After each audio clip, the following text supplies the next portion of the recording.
From the Tennessee Valley Weather Channel, this is your afternoon update.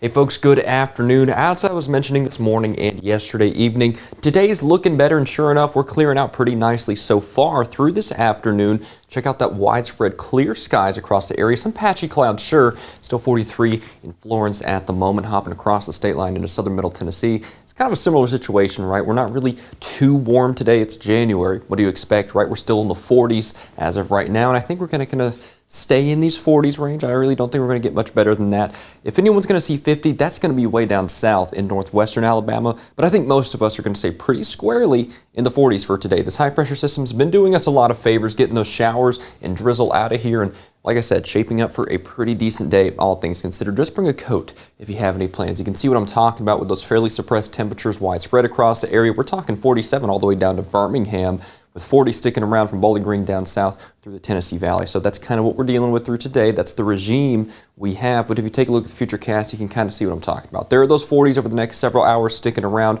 Really don't see too many 50s, but clear skies nevertheless, shaping up for a nice night and into tomorrow as well. So for the first half of our Monday, we're not doing too shabby. But we are picking up winds. I think it's going to be a breezy Monday. Check this out here. Winds starting to shift out of the south. By the time we're heading through about this time tomorrow, we're already getting south winds at 20 miles an hour, gusts to 30.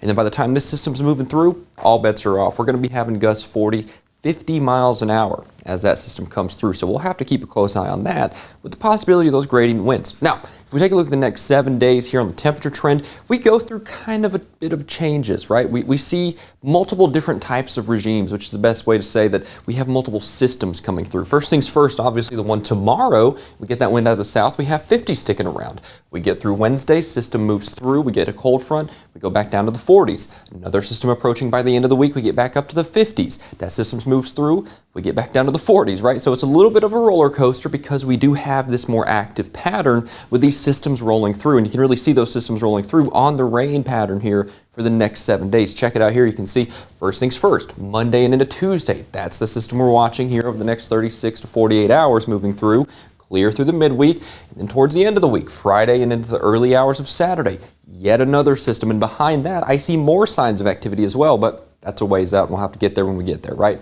Now, 7-day forecast. First things first, 50 in the warmest spots. Most of us are going to be staying there in the upper 40s range by about 2, 3, 4 o'clock. Clear skies through tonight and perhaps into tomorrow morning. But tomorrow itself, let's be honest here, not looking too good. We're going to have a lot of rain, especially in the second half of the day. After about 2, 3, 4, 5 o'clock, the rain starts to move through. The wind picks up. We're almost definitely going to see some of those high wind advisories across the area. We're going to be seeing those gusts 40, 50 miles an hour translating down to the surface outside of the thunderstorms. I don't think the thunderstorms are going to be some hugely impactful severe weather event or anything like that. I think the main concern with this is those gradient winds, right? So we'll have to keep a close eye on how that evolves over the next 24 hours, and as we get closer, we'll see what changes. Now, as we head into Tuesday, possibility of some flurries as that system wraps around. Not going to be really too impactful or anything like that. Wednesday into Thursday, looking pretty fine, to be honest with you. Warming back up Thursday and into Friday. That's another big rain chance with the possibility, yet again, as that system moves past in the next weekend, of some flurries wrapping around. And then the extended term, we're talking 10 to 14 days out off the 7-day, perhaps even still holding on to this active pattern. So we definitely have a lot to get through this week in terms of precipitation. But I'll tell you what, the rain is definitely much appreciated given the drought still persisting across the area. So we'll take what we can get, that is for sure. I'll be back with you at 6. I'll take another look at your forecast, fresh from the Tennessee Valley Weather Center, and God bless.